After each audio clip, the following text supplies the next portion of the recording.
How do you, as SMRT CEO, reconcile the fact that SMRT are providing an essentially public service, but they remain a publicly listed company whereby profit margins are answerable to the shareholders? It's not easy, but it's not impossible, right? SMRT, despite all our public communication effort, is not just one single entity. We have a trains group.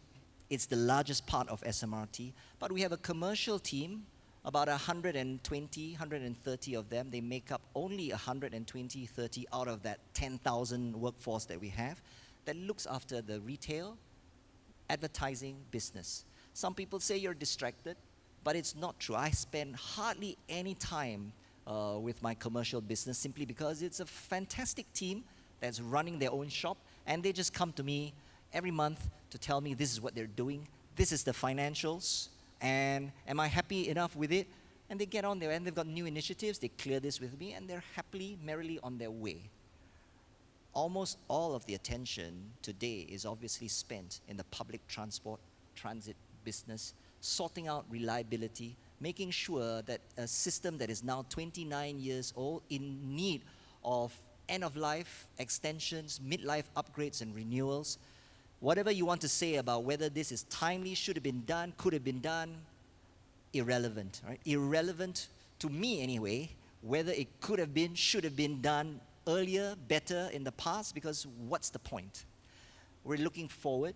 We're trying to see now, how do we change an entire life system in as fast a time as possible? This is a worldwide feat as far as Thales has told me. Thales is a contractor who's helping us to do the signaling.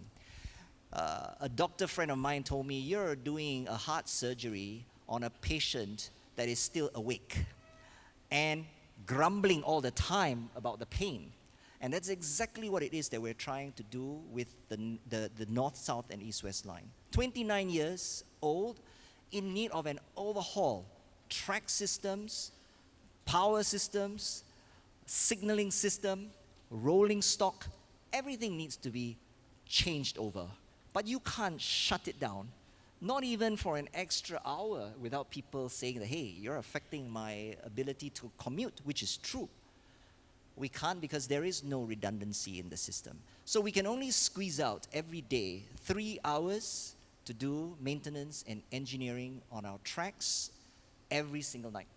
3 hours, and to try and reconstruct the biggest arterial lines for the North, South, East, West lines. There's 100 kilometers of track, and it needs to be completely turned over, ready for service the next morning by 5 o'clock, so that the first train that runs out isn't going to be affected by a hiccup.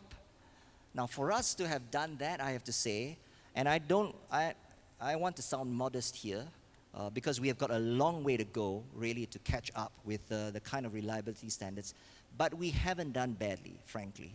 The fact that we've improved reliability, although you might not feel it quite so prominently, especially when there is a disruption. The fact is, we have improved reliability by 3 to 4-fold since 2011, 2012. And how do we know that? It's because we measure the mean kilometers before a failure.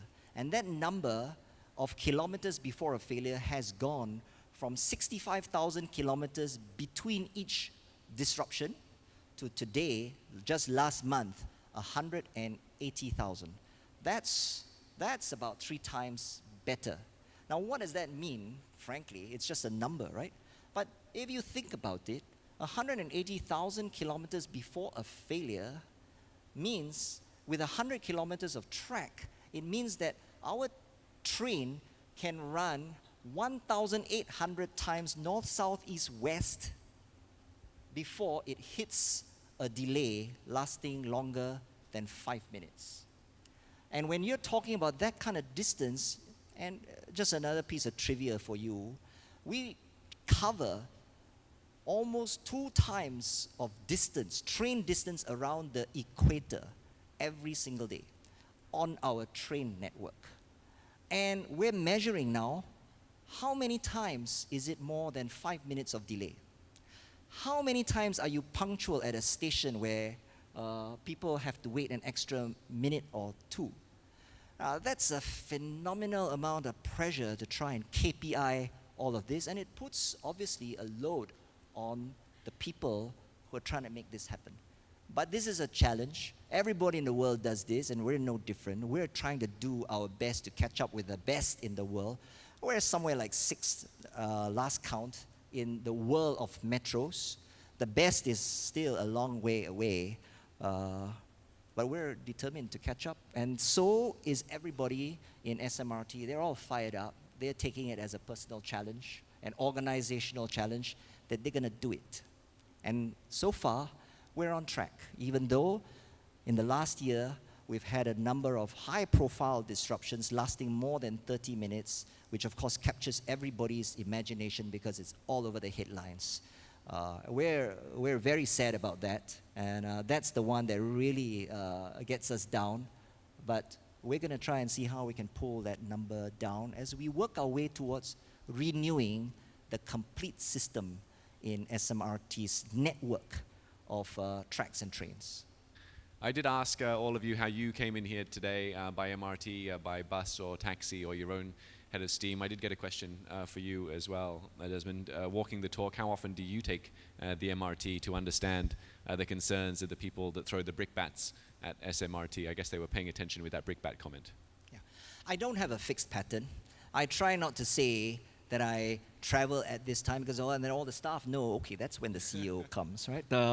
So I just ask my office to just block out time windows where I can just get out there all through the day and night, whether it's track works or whether it's just running on a bus or on a train. Actually, it's not really to test the system. Frankly, our system really is just to commute. It's just to be there. It's just to be there and just to say hello to the staff, give them a pat on the back, give them a bit of encouragement. That's what they need. And, you know, they appreciate it, right? I mean, I could spend half an hour on the ground and actually just talking to 3 to 5 people. And actually from a point of view of CEO productivity, that's not really very productive use of time. But I do it anyway because it gives that moral support, that encouragement to the staff on the ground, that the guy on top isn't just staying in his ivory tower.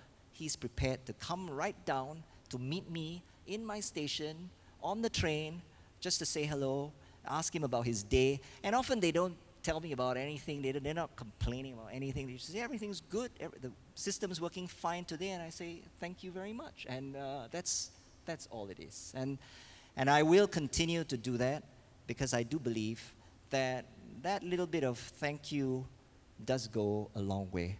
And I personally feel it, and last story maybe.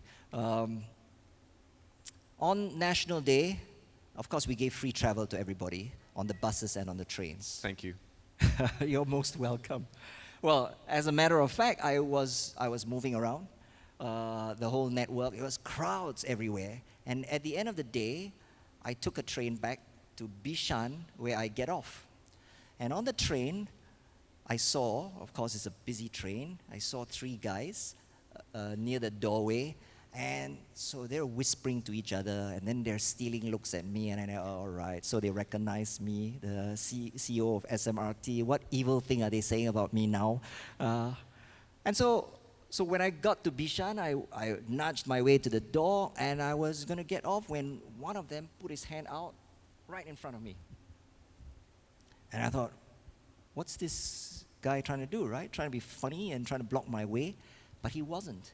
He was putting out his hand to shake my hand. He said, Mr. Kuek, thank you very much for the free travel today. And why I say that, it certainly made my day. It made the loss of revenue very, very worth the while. And, but I have to say that that's all it takes. A word of thanks to an unsuspecting staff, and it makes their day. They go the moon for all of us just with that word of appreciation.